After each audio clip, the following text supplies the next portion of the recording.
Hello YouTube, this is Morgan Airspeed Prime here with my next Sword Art Online Alternative Gale Online anime episode review.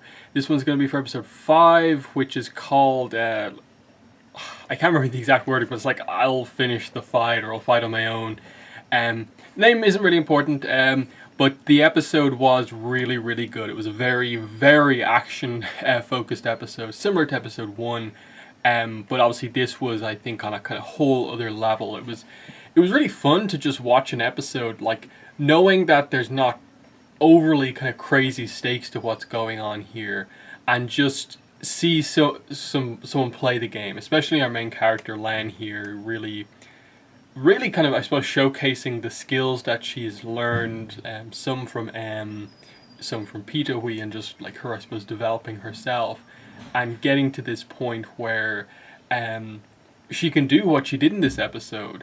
But I like that they kind of had M go through a little bit of a character development kind of moment in this episode, of just initially just not wanting to fight and then assisting her in the end, and just together them actually managing to take out the final team. And just, there's so many, I think, highlight moments here of just, it's really fun to just watch Lan, like, especially the first person she takes out, just to see the complete kind of outspeeding of this kind of other character, and just her like jumping, like being so much faster and just getting the advantage in this fight. It was really enjoyable. The music, I think, really added to the scene.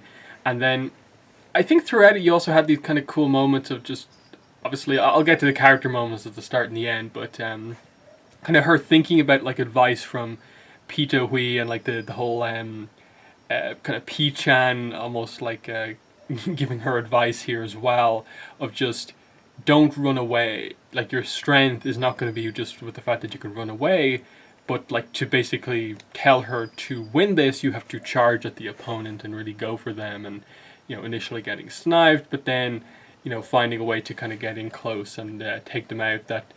Just that moment of her sitting on the rock and just kind of letting them kind of fire upon her, it was a cool moment to see her have that kind of moment of confidence, and her kind of execute a moment similar to the suitcase moment earlier on, but like all on her own without M's assistance, and just really get it right. But it being kind of, I suppose, clear that she still has room to develop, and just kind of having you imagine she had a full team of 5 other people on her team she could really count on, and it wasn't just her doing it all on her own with like one person backing her up.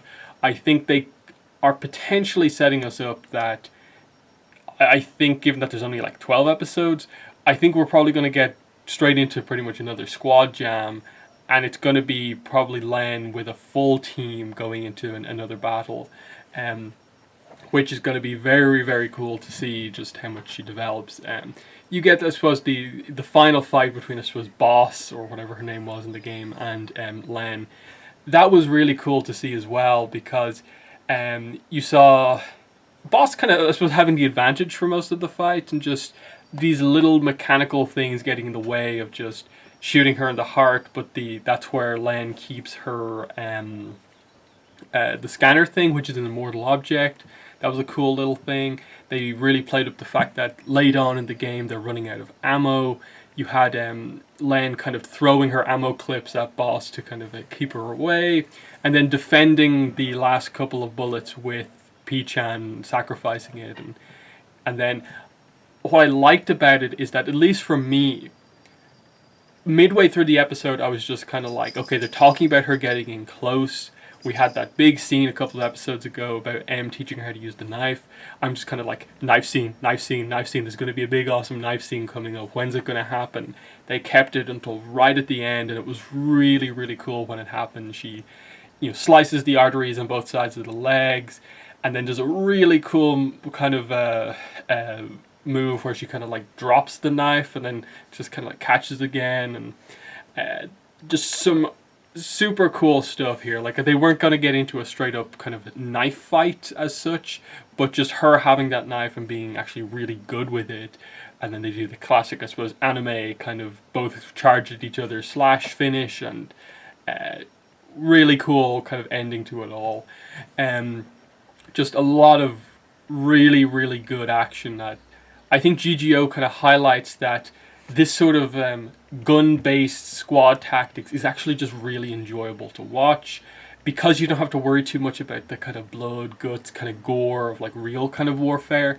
It allows you to just kind of enjoy the tactics, some of the unique things that the characters are doing, have some fun with the fact that they're in a game, so you can have people be like overly strong, super quick, and just kind of have like gimmicks in a way, like being like the coward who never wants to get hit and is only confident shooting because of his like unique skill to like snipe without having to use the bullet lines, and the confidence of having that kind of crazy shield that he has, and just to see him come back in and take some of the people out, the cool sniper shot to the grenade to take someone out, and I suppose in the end as well, the kind of snipe off right at the end was a cool little moment to suggest that like he's found a little bit of bravery, willing to just have an out and out sniper duel of just they both know where each other are. It's all about who nails this shot and he gets it right.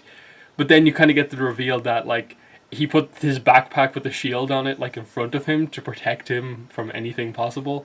So that was a cool little reveal. But I suppose getting into the character sections of this, the very start of the episode, the resolution, I suppose, to the cliffhanger ending last time out, the letter, I suppose it's one of those ones where like you could read into exactly what M is thinking and what the letter says and be like, who is Pito Hui? Like, she seems crazy.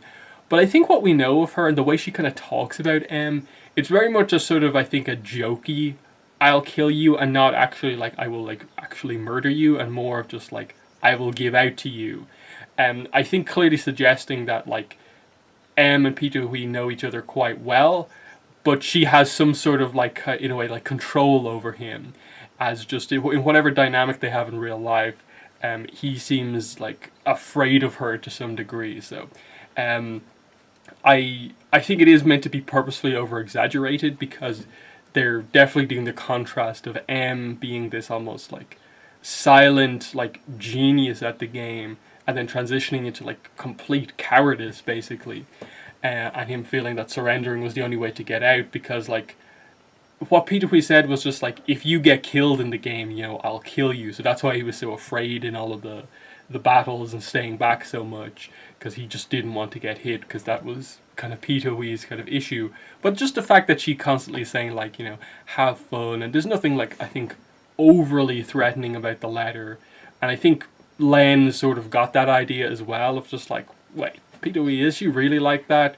I'm not really sure. I don't think so. So, that's fun, and it led to the moment of just like, okay, if you're not going to fight anymore, if you're too afraid to fight, I'll just do it on my own. And I think that moment of just Kara and Len stepping up did work really well. Of just, it's a whole team of 6 and she's going out to face them alone, and I think they did it really, really well.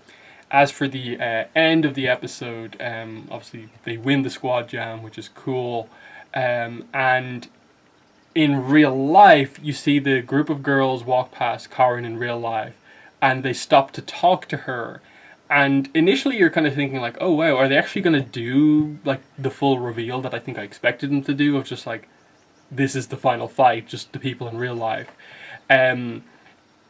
But instead they kind of had like the leader, who ends up being, you know, boss, kind of go up and actually say like, all of us, our group, wishes we were tall like you. We sort of see you as like a model, you know, we really like your haircut. Sort of establishing this kind of thing of, she got a haircut, I suppose, to make her hair a little bit look more like her avatar in game. And because of the success in that tournament, she sort of has got past a lot of her issues surrounding her height and is a lot more confident within herself. And it's, I suppose, meant to highlight the idea of like, this is the very positive side of kind of gaming and what it can do, of just like you know, giving you a confidence in a certain skill that you have, and that is really clear cut here with Karin, and just establishing that they're going to talk a little bit more. There's a sort of friendship that's developing here, and then right at the end you get these little hints of just like, oh, they call her boss, they notice the little kind of pink P90 kind of gun keyring she has, and they just kind of say to each other, it's like, this won't happen again, Munchkin. And then she calls her Amazon because her avatar in the game looked like that. So just like a little bit of a rivalry developing here, and just I think a nice way to end the episode. And then it's just like, okay, where do we go next? Because like the whole thing, like the squad jam, like was the rules of like what Peter Hui said to her, was it that if you win the squad jam, I'll meet you in real life, or was it more of like, this will be a progress towards getting to the point where I'll be willing to meet you in real life? So there's still like that Peter Hui stuff. I assume we'll get the resolution to that potentially next time out, but I'm not exactly sure. But I think we are probably going to stick with the squad jam stuff as being the key thing. Because I think the implication is that like this squad jam was not the most important tournament. It was kind of more of just like a test tournament, and because they didn't really focus on like how much exactly like they won or like the significance of them winning it, but obviously it would have to be enough money to where Len will be able to buy another P-chan at the very least, and I suppose they'll do something to potentially probably give her a further upgrade somehow, whether that be some additional kind of side weapon that she has, or like an upgrade to P-chan or something like that. But that's just sort of, I suppose, resolution I'm looking for. Just, do they win anything from this? Where do they go with like the Len M dynamic, M Peter Hui Len? And are they going to reveal that now, or is that going to be kept until like the end of the season that we're going to get here? I'm not fully sure, but I think we'll probably see Len form her own team. Because like we don't know if her friend is actually into games, plays GGO. That would be an obvious like at least one person to have on the team. But because the girls that she's now friends with have already a team of 6, I'm not really sure if they're just going to incorporate that team with like Len, or they'll have Len go in like with her own team. In a way, I suppose like the dream scenario is like some sort of a combination of like Peter Hui, Len, Len's friend as like a team of 4, and then they do something else. But I'm not exactly sure what they're going to do. So yeah, I think very, very good episode. Amazing action this time out. I think, is it the best episode? I think so. Like, I don't think the show has gotten into character stuff all that much, so they've definitely benefited from like just world building of the GGO world, and just I think some strong action with some kind of mystery setup. I think the series is like how it's ultimately seen and reviewed will really come down to when they commit to revealing the key like Peter Hui Len relationship stuff. Are those character moments good enough, or will it just be like, overall the show is just primarily about the cool GGO action scenes, like kind of returning to the fun of that. But yeah, that's been my review for episode 5. In the comments, let me know what your thoughts were on the episode. But yeah, that's the video. Thanks for watching, and bye.